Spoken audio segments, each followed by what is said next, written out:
welcome to the Frequency of Yes, the podcast for feminine leaders creating wild success, deep empowerment, and divine wealth on their terms. I'm Kirstin Carey, and I am here to alter the energetic architecture of how women build their businesses and find their full body yes. In this episode, I interviewed Teri Stanly Dimon, and I'm really excited about this episode because we got to go deeper into one of my absolutely most favorite topics, the power of stepping into creatrix energy. At 32, Teri was completely bedridden with adrenal fatigue for 3 years. She had 2 young kids, a high-stress life, and she had nothing left in the tank. And she had to break it all down and rebuild differently from her health, her relationships, her beliefs, and her connection with herself. And today, Teri is a transformational and empowerment coach. She's founder of Diamond Essence Healing, and she's a best-selling co-author of the book Unstoppable with Lisa Nichols. But she didn't reach her healing and success by circumventing the hard stuff. She went through it all the way to the other side. And if you're navigating a pivot or you're waking up to a life that just no longer fits, and you want to step into that deeper woo behind the healing, not just crystals and candles, but a full body return to truth, nervous system repair, spiritual remembrance, and a radical self-alignment, then this episode is for you. Let's drop in. All right. So we are here and I'm excited because we are doing an interview podcast today episode. So we got Teri Stanly Dimon. I am so excited to have you here. The moment we met, I just felt a sisterhood with you in a way that I just can't explain, but when you have it, you have it. So Teri, just briefly tell people what you do, for whom you do it. Like, why are you here? I am here because I'm here to set the world on fire and help people really step into, especially women, their creatrix energy. I am a spiritual life coach. I empower women over 40 to heal their pain, reclaim their joy, tap into what is that creatrix energy for them so that they can live a life that's more soul aligned. They can live to that pulse, that joy, like your show says, frequency of yes, and to be able to really walk that path so then they can have more connection, more ease, more joy, more love. I love that. And it's so funny you just used the word pulse because that word came through on something else I was doing today and it stopped me. Like I read it and I stopped what I was doing and read it again. And I was like, oh, there's something about this word pulse right now. So the fact that you just hit that word, oh, the alignment feels so good. And of course, I love the word creatrix. So you know what? Let's dive into that because when I was first introduced to that word, I was like, what is this? I love everything about it. Even the X at the end. I loved everything about the word. So speak into the idea of creatrix. So when I first learned about creatrix energy was about 2 years ago. It was more in alignment with claiming your sovereignty, knowing your sovereignty, and creatrix is the feminine word for creator. Yeah. So it's more in alignment with who women are, what we are, how we can flow and tap into the magic and tap into that inner wisdom of what's right for us. To me, creatrix is really becoming more aware of who you are, what your desires are, and being able to line up to that, stepping into mastery of what it feels like to live your life according to your own vibration. Oh, I love that. Because the idea of the high priestess, the idea of stepping into who we are. And I think, in my 20s and 30s, I had it going on and I had these, big corporate clients and I was killing it. But there was something that happened after 45 and frankly, after 50 that I stepped into in a way that was frightening in some ways because it makes you really release the versions of you, I think, that you thought you were supposed to be safe. And then there was just kind of a no F's to give kind of energy going on once I stepped into my 50s. And I think Creatrix for me pulls me into that idea of transition in a way, but you're doing it with so much more purpose and not the way you were told you were supposed to do it. Oh, yeah. Yeah. So I love that. And I really want to speak to the women here. I mean, there's a lot of women that are listening to this that are one of us on the woo side, where they see the safety in what I would have said was woo woo before, but I now see the logic behind it, the biology behind it, the stability in it. Can you speak to the women that are finally stepping into that, and they're kind of being told, woo, it's not stable, it's not what it's supposed to be, but it's not made up, Mm-mm. it's not weird, it's when you start to hang out with more people that are in that space, you find more balance, I think, with them. Can you speak into some of that? Yes. So, from my own personal experience, I've had that where woo was unaccepted, pushed down, not taken seriously. But as someone who grew up highly intuitive, Mhm. or just kind of like felt into the spaces that this isn't working for me, this isn't working for me, working that 9 to 5 job or trying to succeed in different business aspects wasn't in alignment with me. And what was more in alignment was listening to what was inside of me. What were my desires? How did I feel? Tuning into the energy. For me, I'm such an energetic, empathic person, and that this 9 to 5 grind didn't work for me, and I was really exhausted. So, allowing myself to step into an energy that was, and I say step into an energy, and this is the woo woo part, because I'm tuning into Yeah. what am I feeling? Is this pulling me forward? Is it making me, repulsed? Is it making me angry? And it was listening to what it was that I needed energetically that was part of the woo. And that because I couldn't explain it to people. Right. And it wasn't taken serious. Oh, you feel this way, just do that. And it's like, no, my body's telling me really I need to go work on this or do this and follow the energy of this. And so learning to follow passion, which is an energetic signature, Yeah. that's going to lead me and it's going to fulfill me and make me feel better. The woo is also just that intuition, that unknown, the unseen, synchronicities, things lining up and feeling good in that pocket. Yeah. And the It's sign that is being given to you when we look past it. But the idea, we need logic behind it. It has to be logical. It has to be consistent. It has to be in this way. It has to make other people have to understand it. I'm like, do or they? feel safe. Yeah. Yeah. And it's not my job to make everyone else feel safe, right? If it makes sense for me, and the idea of it not making sense from a logical standpoint, but making sense in my body, was something that I really had to learn, and to break old patterns and habits and behaviors, because the people that raised me were more safe in their logic, right? But I agree. And I think that, you talk about our age, and mhm, I think that generationally, that's the way things were, because that's the way things were before and before. And I think, like you said, 40, 45, you start waking up to this desire of wanting something different. And then 50s, like you said, it's that I don't give a, yeah, what's going on, it's releasing all that. And I think that that is part of the woo, being able to tap into the natural of your own femininity, your own creatrix energy.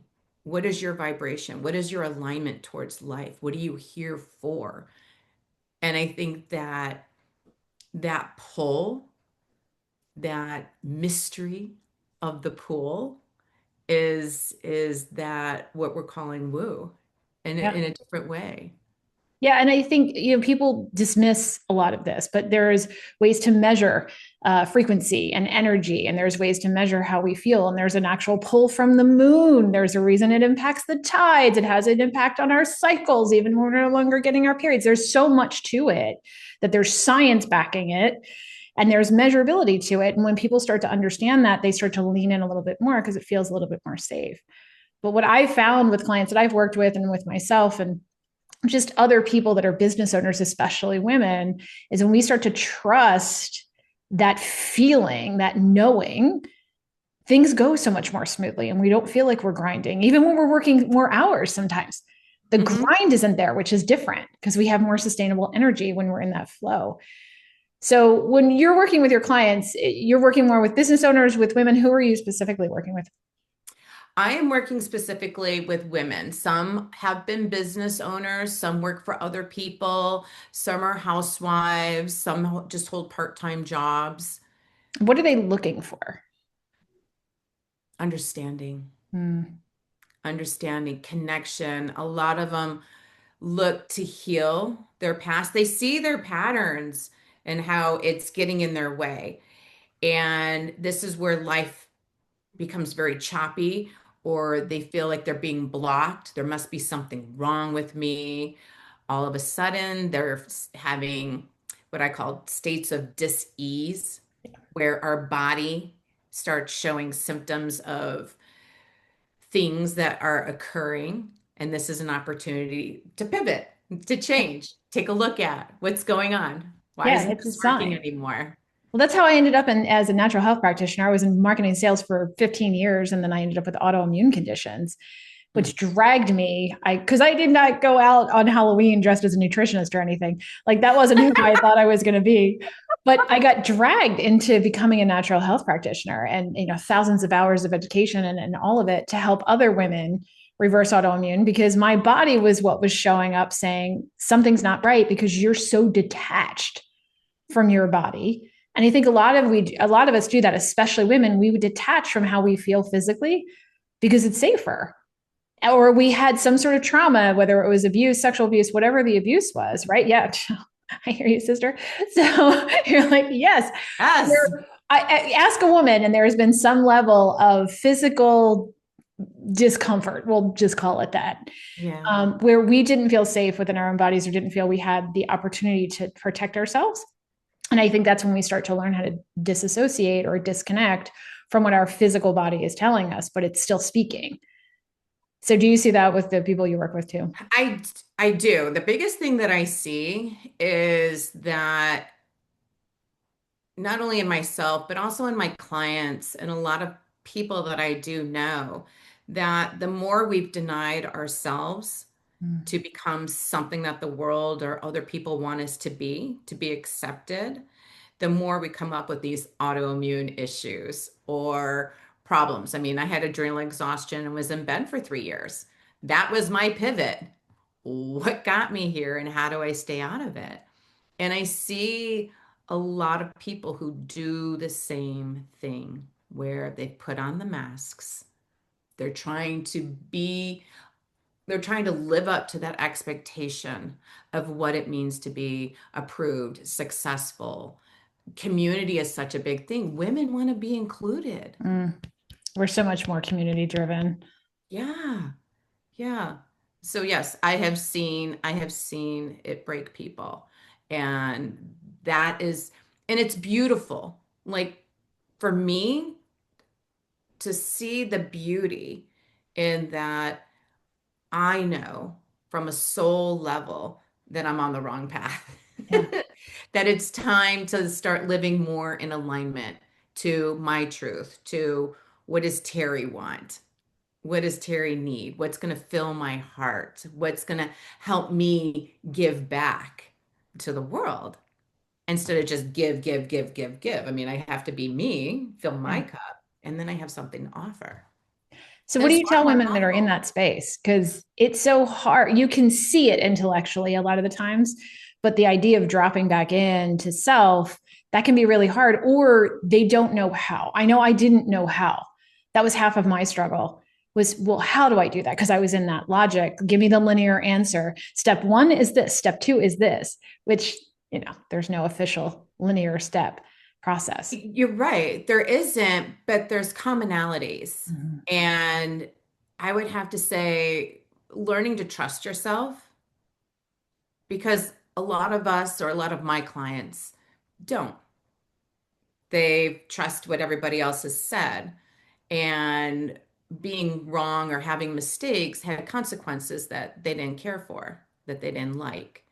So, learning to trust yourself, learning to have that self acceptance, learning to take baby steps on whatever it is. I mean, everybody comes from such a wide range of unique circumstances that is unique to them in their life, and that's what makes them them. But at the core, what I see is with my clients, they need to learn them, love themselves. So I may I recommend a book? Yeah. Okay, so Mirror Work by Mirror work. Louise Hay. Oh, well, And please. I Louise mean, Hay. yeah, I mean, come Come on, on. right? Like And then, anything Louise Hay. right, the challenge there is, because that book is all about like how to heal yourself in 21 days. Mm. I make it so that you focus on a chapter a week. Embrace it, learn to embody it, learn to make it a habit to see yourself differently. And then also make sure that you're able to tell yourself the truth. We live in a world of so much generalization and things that aren't exactly true. We have these false beliefs. Mm. So being able to come back and tell yourself the absolute truth of a situation or of a perspective is super helpful too, to help you shift gears. Those are Yeah, two the powerful idea of things. shifting gears can be so scary, right? Because it feels like a big, even the littlest shifts can feel like the biggest moves in that moment. And that's why it's important to have support, a loving friend, a therapist, a coach, a pastor, whatever it is that they go to have that trusted confidant that's there to help you understand where it is you want to go, when it comes to making these changes, but then to be your biggest cheerleader. Which Because this is is the hard. scary part, that liminal space, that space in between. I know what I don't like, I know what I want to change, and I know where I want to go. But how do I go there? How do I make these change? Like you said, that's where learning to trust, and that's where all these new skills come in. We haven't been this person before. Yeah. We know what we want, but it's just like, okay, I give myself permission to talk lovingly to myself, to say, hey, this is the first time I'm doing this. And I get to do it perfect, messy, Messy. brilliant, all at the So same messy. time. So, Huh? so messy. So messy. So messy because you're not getting it right. A lot of the women listening are high performers. So they like to get things right. They like to get them perfect. And this isn't going to be. But that is stepping into your authority, your creatrix. See, that's more like masculine side Mm-hmm. because of the logic. I have to know, I have to do it just right.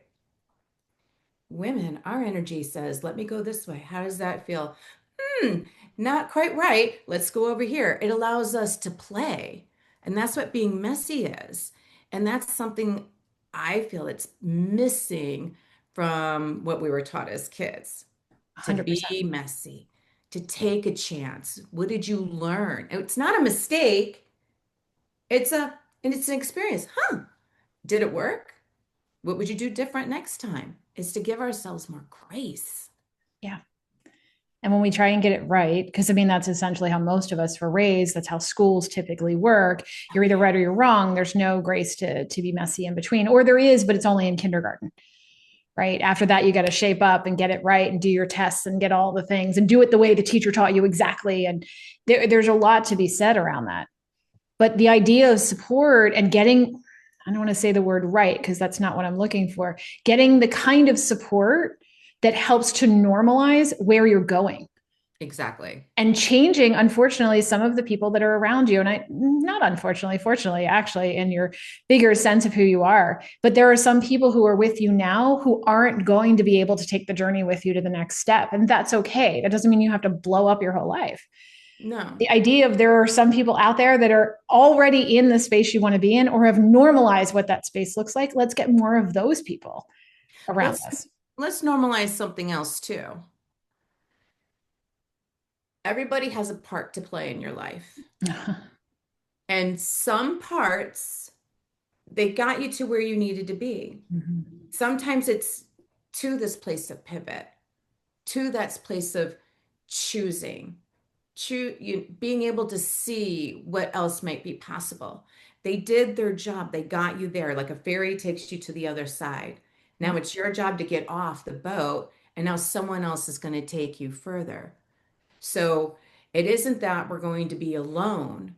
It's just that we're stepping into alignment, and the next one person goes, the other person comes in, and everybody agrees to do their part. And when we look at relationships as serving me and I serving them, then it feels better, feels more in alignment. A lot of people don't know what alignment feels like because they've not had it in a safe way that they were able to have it, or they thought they have it and they were told by someone, oh, you can't have it that way. So that's why you want to spend more time around people who are normalizing the next level for you so that you know, oh, no, this is safe to step into. And hallelujah for some people are supposed to be on the journey with you to a certain point because that was their job to take you this far. Right. And I look at some of my relationships, which at the time I was like, oh, I'm failing in this relationship. I'm like, no, I can see it now. That relationship was supposed to bring me to that point, and it couldn't have taken me any other place but there. And then Right. recognizing that was a complete relationship in the way it was, because a lot of us, I know I grew up in the idea of you're supposed to be married to the same person forever. You're supposed to be in the same job for 45 years and get your gold watch. You're supposed to do the thing. Once you have the friends, that's it. Like you made it. Now hold on to it forever. And just celebrating because you've been with someone for 50 years isn't necessarily, I mean, hallelujah if you have. But the idea is, are you happy now? Is this getting you to the next level? Are you growing? Are you thriving? And I think that that's something that describes alignment Mm-hmm. is happiness. Because if you're doing it just to meet status quo, then maybe it isn't in alignment. And so, one of the things that I teach my clients is to tune in. Yeah. How do you feel? Does it make you feel good? And it's hard too, because when something's in alignment, our mind comes in and may say, oh, no, no, no, no. So then there's that panic. So it's really hard. It can be challenging to learn how to go in and feel, how do I feel about this? And so it's easier to start with the easier tasks. And I always suggest housework. Do I feel like vacuuming? Let's see. How do I feel? Would I vacuum or wash the dishes?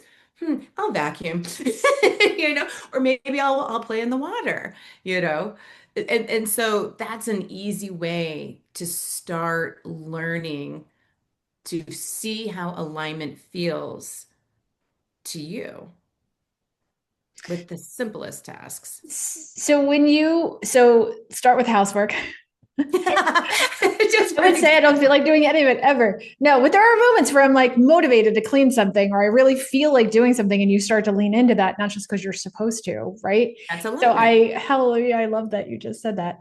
But in the sense of, okay, someone's in it, right? They're in the messy, they're in the what I like to call the cocoon stage, where they're breaking it down and they're kind of like molted into this liquid, but they're not ready to come out yet as that butterfly. Someone's in that. It feels dark, it feels scary, it's gooey, it's awful, it's messy. What are you saying to people in that space? You're in the right space. Mm. This is uncomfortable.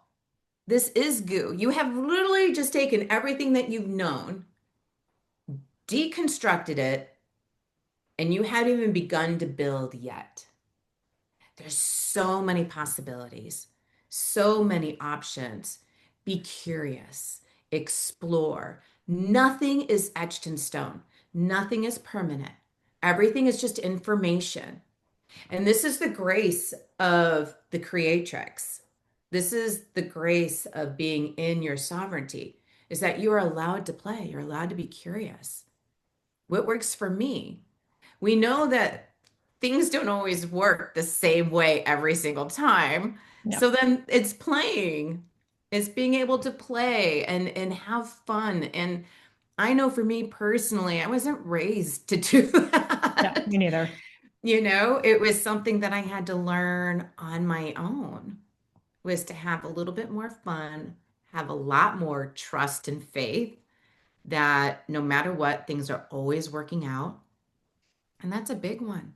Even if you can't see it in the moment, because a lot of us can't, right? You No, need the reflection. right. But so one of my favorite mantras Yeah. is I'm in the right place at the right time, doing exactly what I'm supposed to be doing. And that has helped me. My spiritual mentor taught me that in 2012, and I've used it almost all the time. Like, especially when I'm going through hard times Mm-hmm. and I'm doubting, that's my reassurance. I'm exactly where I need to be at exactly the right moment for exactly what I need to bring in.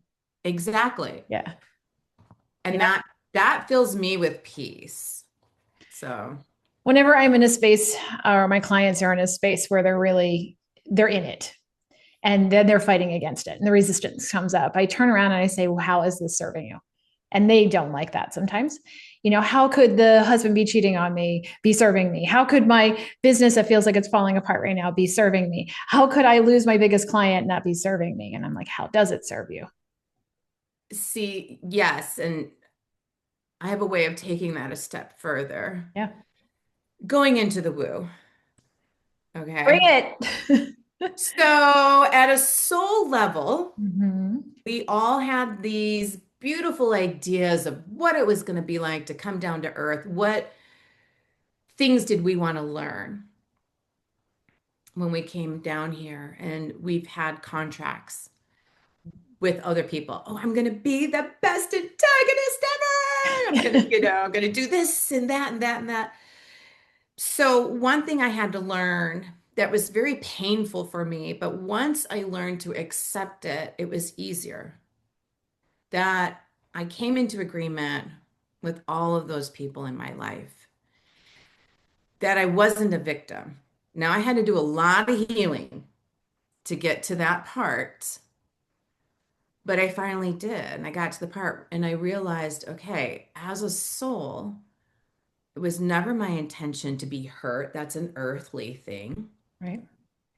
But I had to go back and look at all the things that happened to me. If I was choosing not to be a victim, and if I was choosing to believe that I was a soul that incarnated to do great things, then I need to choose to look at my past and look at those painful parts where I was really hurt by others who should have been protective or whatever, and make new stories. I know what the old story is. I know the hurt story. But when you talk about how is this helping you, I learned what not to be. Mm-hmm.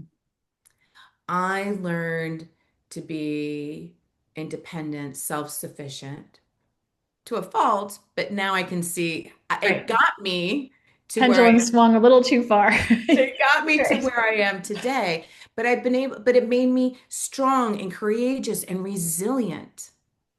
There are character traits that I embodied, that we all embody from every single experience. That person who's been cheated on, what part of you needs more love? What part of you is not in alignment with this relationship? Right. There is a relationship out there for you. Yeah, this hurts, no doubt about it.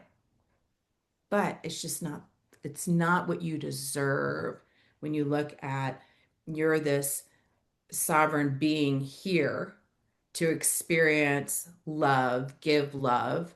You deserve to have that back to you. So, what things can you do to create you being receptive to having the most ultimate, loving, most deeply connected relationship? Because it's not happening here. Yeah. But people then, they self blame. What did I do wrong? They start that story. I had a client who I hadn't seen in years show up a couple weeks ago and she put herself back into my calendar. And that was the story, right? Like she was not doing well physically. The business was falling apart, all the things. And it came through that she found out her spouse was cheating. And I said, okay, how's it serving you? And it took her a minute, even though she'd worked with me before, to come back around to what I was really asking. And then to herself more than to me, like under her breath, she said, Yeah. it gives me an opportunity to leave. And That's then, wise. right. But she finally saw that she had been creating an opening for herself to have the justification to do the very thing she wanted to do years ago. And when you start to look at that, right? And when you Look start to see at that, I know I was so her. excited for her because she got the message. And I sat with that. I had to practically bite my tongue to keep my mouth shut while she was processing because she hadn't even heard herself say it yet. And then it came back. And then she was like, wow, it's serving me because I'm finally paying attention this way. And some of us we need the 2x4. Some of us need to burn ourselves on the stove, even though we were told it was hot. Like we're the burn ourselves in the stove people because we need to do the experience the way we do the experience. So the question is, Exactly. can you be gentler on yourself at the next whisper that your body has? So behind you over your right shoulder, I want to see your book. Speaking of Ah, books, speaking of all the things, I know you just came out with this not that long ago and it's hit right. bestseller lists. And so speak to Unstoppable, your book. So, Unstoppable is a collaboration with Lisa Nichols and 16 other authors, including myself. And there's stories about resilience, grit, and determination. And my story's in here just about exactly like how did I get from my childhood? How did I survive that and my divorce and start this business? And what has really got me through all of that? And it's the woo-woo.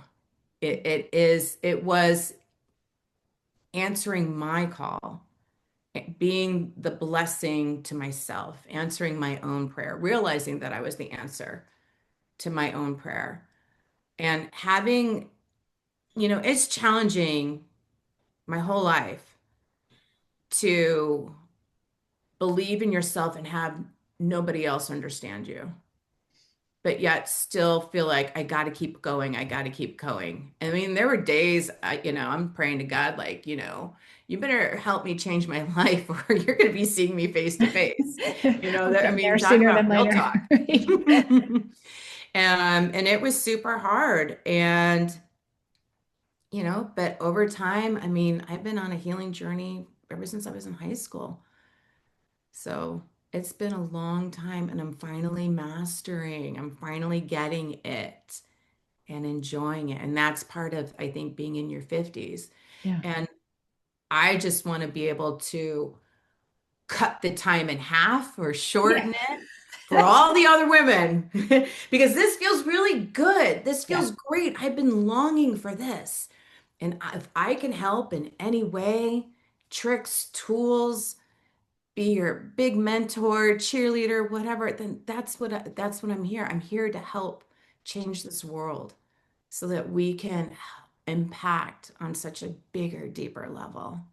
And when we do it collectively, we do it exponentially. And I just got a message through. So I want to ask the version of you. So find the version of you. What age was she when it was like the darkest moment?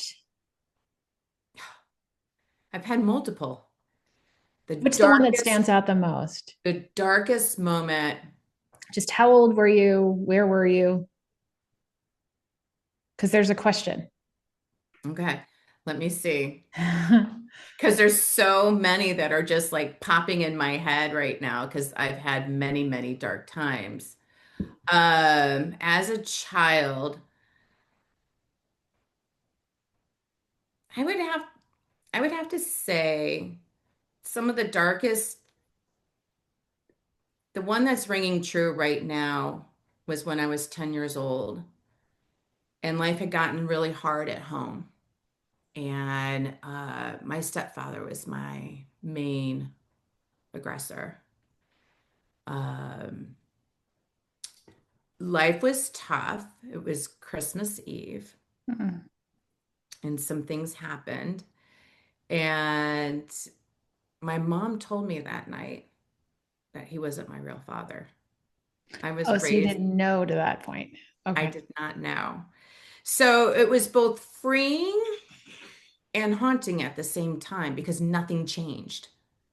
His attitude towards me didn't change. And it made, it put a mouth on me. I felt liberated. I was learning to stand in my truth because I was so black and white. Kids are very logical, right? The Hmm. hormones hadn't hit yet. So 10 is very logical. And, but that was dark, trying to understand why I was so hated in my family. Why was I, what did I do so wrong? So that's the question. What did I do so wrong? What did I do so wrong? What's the version of yourself right now going to tell? What's the answer? I did nothing. So I this is what I had come to learn when I had said that I understood as a soul. I came in as a pure light of love. Hmm. Like my personality was very bubbly, very curious about life. Um, and that was kind of smushed out of me. So I came in to learn how to forgive. I came in to learn how to love myself, find things about me to love about me, to learn to see that everybody has a hurt point and Yeah. they live from that hurt point. But it's not necessarily a me thing, it's a them thing. Yeah. And understanding that. But those were the hardest years to live because it was so confusing. I'm a Yeah. And child. at 10, everything feels confusing as it is. So to confuse it further. So the version of you now is looking back at that 10-year-old saying, it wasn't you, but Mm-mm. you had this moment to see that you were going to be resilient enough to move through that, to be able to learn what you needed to learn to turn it around into this business, it sounds like. Well, yeah. So the next one that I came up with, may I share it real quick? Yeah, please. Okay, so when I was in bed for 3 years, we didn't know what was wrong with me. Finally, at the end of 3 years, it was diagnosed I had adrenal exhaustion. Mhm. During that time, I had given the label or diagnosis chronic fatigue syndrome. Yeah, And I love that my, one. my ex-husband did not believe me. He thought I was faking it. Yeah, because you can't see it. You Yep. can't see it. I couldn't get out of bed. It was really hard on him, I'm sure, Yeah. but it was harder on I took it so personal. Our marriage was already, I stayed in the marriage a lot longer than I should have. Because A that's what lot you're longer than your soul knew. that you're supposed to do. Right, right, Right. right. No, exactly. Yeah. Exactly. So fast forward, I get out of bed, I leave him, I start my new life. And it is about everything about staying out of that bed. So here Mhm. it is relearning everything that makes me me, finding who I am, my coping skills, belief systems. He ended up taking me to court to stop alimony. Perfectly fine. He had every right to do that. No harm, no foul against that. No, doesn't bother me at all. But I was granted years to learn a new profession because my profession was obsolete. I was a computer programmer. So I went into studying. You were hyper logical. You make so much more sense to me now. So I was learning holistic healing and learning all of that, had started my business. 2 years after I had started my business, brings me back in the court. We had a new judge. Judge tells me that what I'm doing is a crock, that what I'm doing is a hobby, that it's woo-woo, That's nice. and you're going to go see this psychiatrist.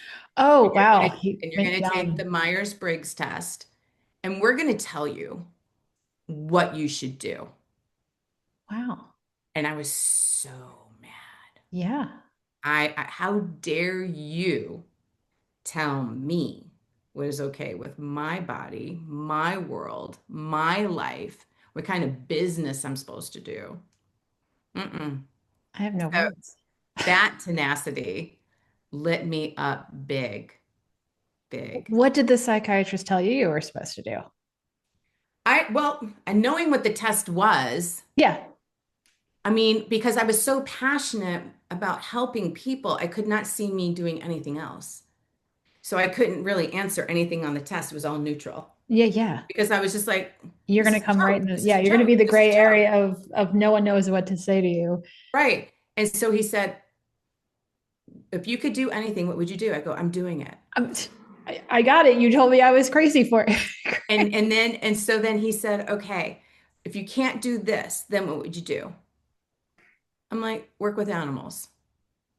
And he's like, okay. Because he goes, I have to write something down. I'm like, you do? Okay, this is crazy.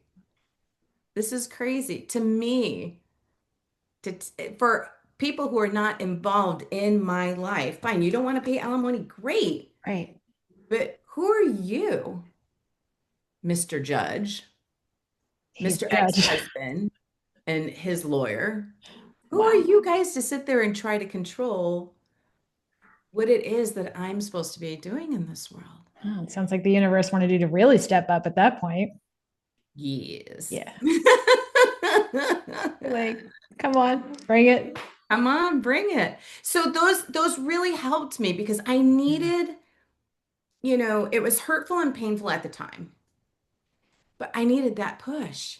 I was Right. still not doing what I was supposed to be doing. I took a logical route. I studied Chinese medicine. Right. So that, was still not okay enough, good enough. And I figured that would be acceptable to everybody. And but then when I started coming out, when they did that, I was starting to come out more with all of my offerings, readings, mediumship, sound healing, chakra healing, all things on the other side of the spectrum. And that's where I felt fun. That's where I felt good. That's where it didn't align. That's where it was like, no, she's not doing what's right. But my clients are grateful. Well, yeah, because they're finding healing from people because they couldn't find it from other people. Right. My friends love it. Mhm.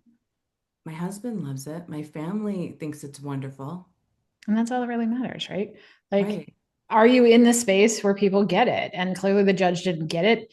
I would love to look at all of the things that were probably not balanced in his world at that moment. And maybe he got something out of that. But you moved into a space of people where this is the reality of the way that it works. And you chose Right. that. And so the reason why I told that was because as adults, we're so afraid, and I Mhm. was, of being rejected, of being judged. And Literally. literally. Literally. And I It's the felt, judge. right? And it's like, it was like the most scariest thing, Yeah. but that's where I found my power. So, for your clients and the people who are listening to this, it may be scary, Oh, yeah. but choosing you is the most rewarding, beautiful, chaotic dance that you can do for yourself. And it is amazing. And especially when you have the support, the right support there. Yeah. So speaking of that, so Teri, if somebody wants to reach out to you, how do they do that? Nice segue. Okay, well, you can reach me at diamondessencehealing.com. Dimon essence healing. Or you put Diamond. diamond. Okay, so she's Yeah, got it's the a play D for on the words. yeah, yeah. Want to make sure people get this. So they're spelling out diamondessencehealing.com. Hmm. Got it. I Yes. will put that in the show notes too, so you don't all have to remember that. Thank you. Thank you. And you're on socials. Yes. I'm on Facebook as Diamond Essence Healing. Instagram is Diamond Essence Healing. Yes. Perfect. All right. Is there anything else you think someone needs to hear right now? Anything downloading for you? You're in the right place. It's okay. It's okay. Breathe. My favorite word. I actually have that tattoo on the side of my arm because I need to see it and I need to hear it. Well, thank you so much. I knew this was going to be a good connect for both of us. Even if nobody ever hears this, this was good, I think, for the two of us. Thank you for being here. Thank you for showing up as who you are, speaking into the woo, speaking into the logic, speaking into all of those things. Thank you very much. Thanks for having me. This was fun. I enjoyed it.